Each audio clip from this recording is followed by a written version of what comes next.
అరే గుడిసిను ఎక్కడికి వెళ్తున్నావురా అలా వెళ్తున్నావు? గుడికి దండం పెట్టుకోవడానికి వెళ్తున్నాను రా. మన ఛానల్ తొందరగా 1000 మంది సబ్స్క్రైబర్స్ పూర్తి చేసుకోవాలని దండం పెట్టుకోవడానికి వెళ్తున్నాను. ఎప్పుడు నేను ఏ కోరిక కోరలేదు, ఇప్పుడే చిన్న కోరిక కోరుతున్నాను. మా ఛానల్ తొందరగా 1000 మంది సబ్స్క్రైబర్స్ పూర్తి చేసేలాగా ఆశీర్వదించు తండ్రి. అలాగే ప్రతి ఒక్కరు చూసిన ప్రతి ఒక్కరు మా ఛానల్ ని సబ్స్క్రైబ్ చేసుకునేటట్టు దీవించు తండ్రి.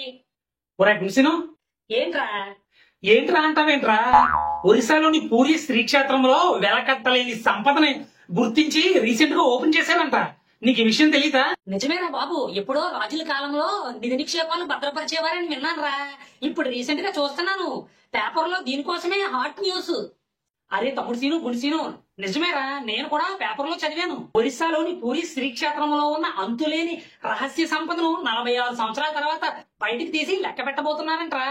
నువ్వు చెప్తుంటే ఆశ్చర్యం వేస్తుందిరా బాబు. ఎప్పుడో రాజుల కాలం నాటి నిధి అక్కడ బయటపడింది, ఇక్కడ బయటపడింది అని పేపర్ లో చదివేవాడిని. ఇలాంటి పురాతనమైన విషయాలు తెలుసుకోవాలంటే నాకు భలే ఇంట్రెస్ట్ రా బాబు.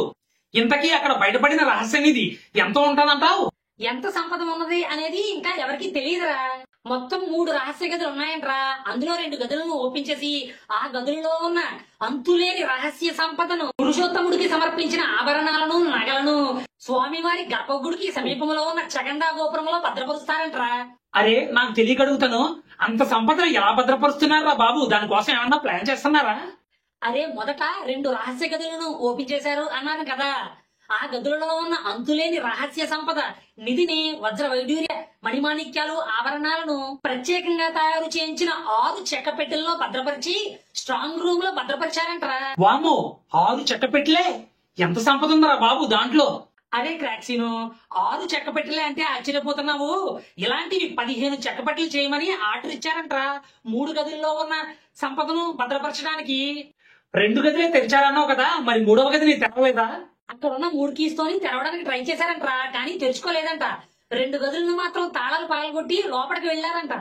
లోపలికి వెళ్లిన 11 మందికి అక్కడ ఉన్న అంతులేని సంపదను చూసి ఆశ్చర్యపోయారంటరా బాబు.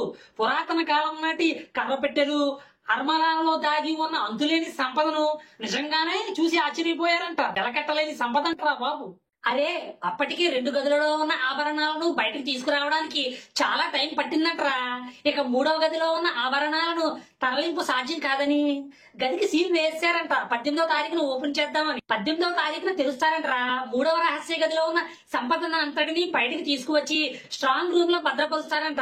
ఆ తర్వాత పనులన్నీ అయిపోయిన తర్వాత మళ్ళీ 3 గదుల్లో ఉన్న రహస్య సంపదను అంతటిని రహస్య గదుల్లోకి చేర్చి అక్కడ లెక్కిస్తారంట. అది విషయం.